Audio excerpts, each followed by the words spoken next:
If you fight like the world, you'll lose battles God meant you to win. Hi, friends. How do you know what the Old Testament really means? In this series, I'm showing you how the Old and New Covenants fit together like a divine puzzle, each piece revealing Jesus, his character, and his covenant with us. Today, we're looking at Deuteronomy 17 to 20.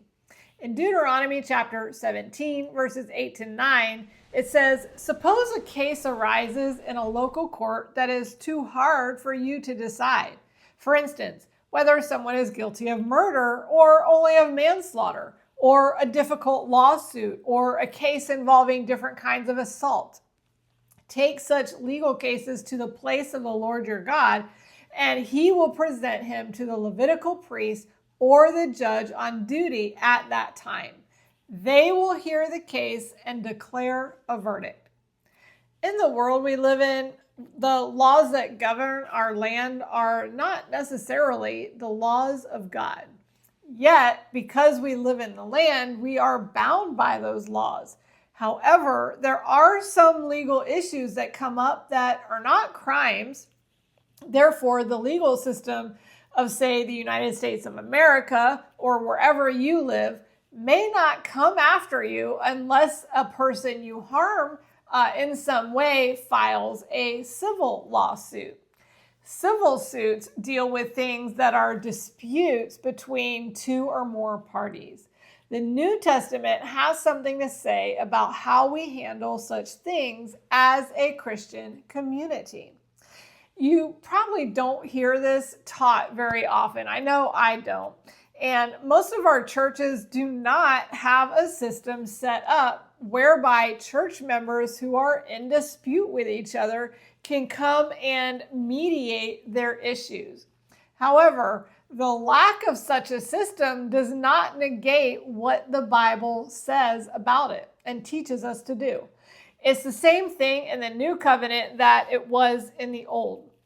Take the matter to wise people in the church, not to the world's system. Alternately, we can simply accept the injustice, forgive the person, and leave it at that. The link is in 1 Corinthians chapter 6, verses 1 to 7. When one of you has a dispute with another believer, how dare you file a lawsuit and ask a secular court to decide the matter instead of taking it to unbelievers?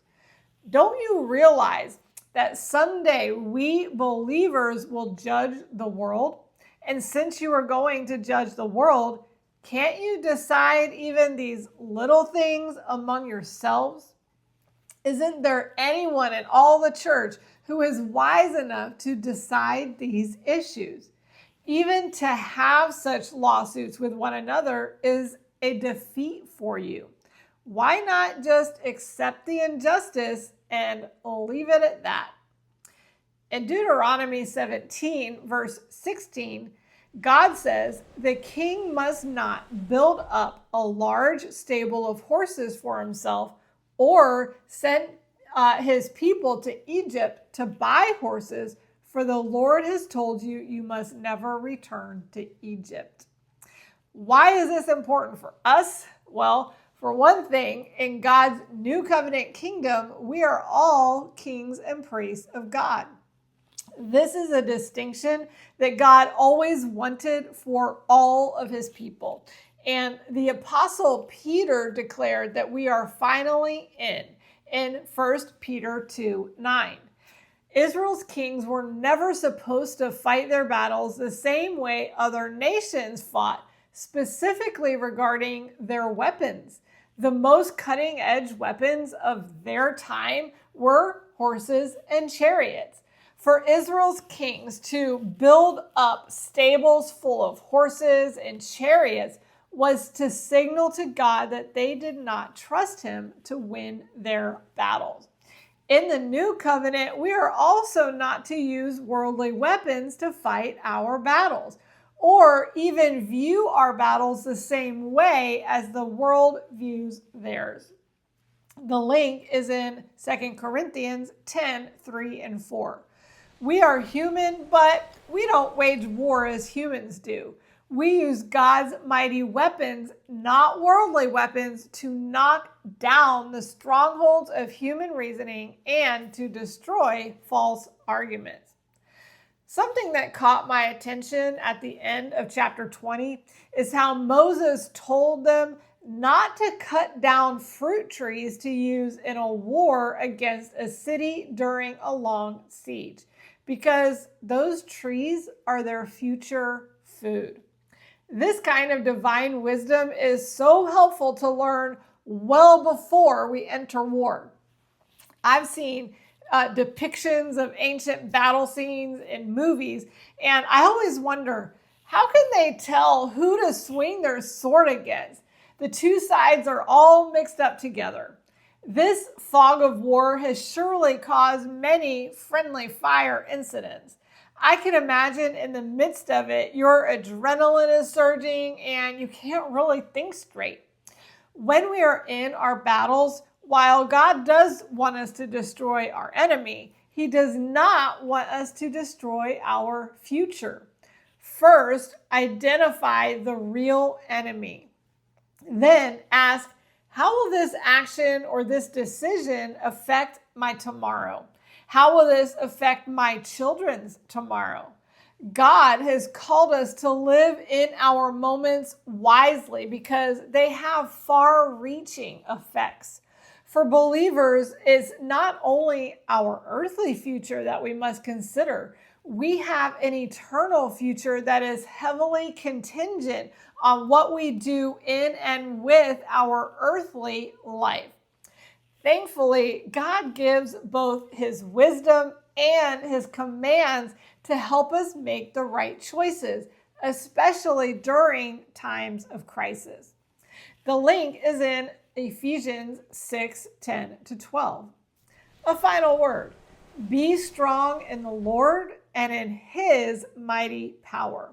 Put on all of God's armor so that you will be able to stand firm against all the strategies of the devil. For we are not fighting against flesh and blood enemies, but against evil rulers and authorities of the unseen world, against mighty powers in this dark world, and against evil spirits in the heavenly places. Then, after the battle, you will still be standing firm.